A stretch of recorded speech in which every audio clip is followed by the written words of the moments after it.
Singgah dulu kedai mamak kita sembang. Masalah tipul gondang makin banyak makin bimbang. Nak bunuh bukan senang. Tipul gondang musuh kita nombor satu. Biji-biji kalah merah bukan kelabu. Nak makan tak lalu, nak jual tak laku. Orang asli pun tak mau. Tipul gondang musuh kita nombor satu.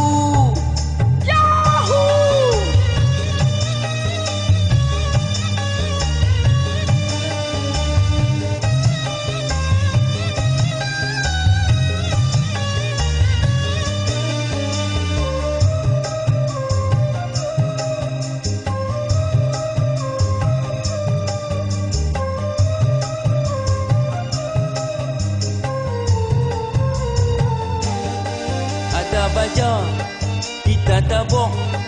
Ada racun, kita pakan sembong. Mada bagi, kita banci. Kita tabung, esok pagi ada lagi. Orang kata, ada kaki. Pandai merayap, tak pandai sembunyi. Ada mata, tak ada gigi.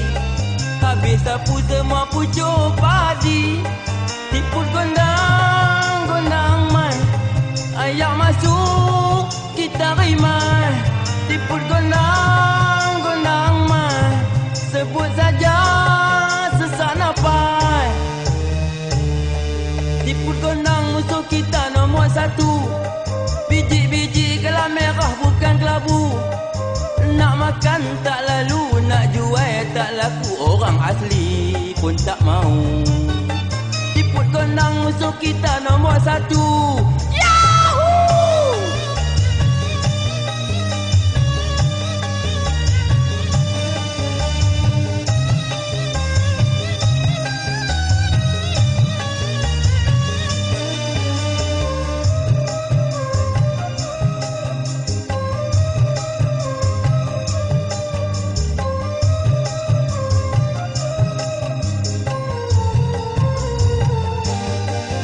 Gondang mai, nama sedap. Batang padi dia rajin merayap. Satu relung kali hadap. Tuan padi boleh jadi pinggang. Orang kata tabung karam, tabung pagi jangan tabung malam.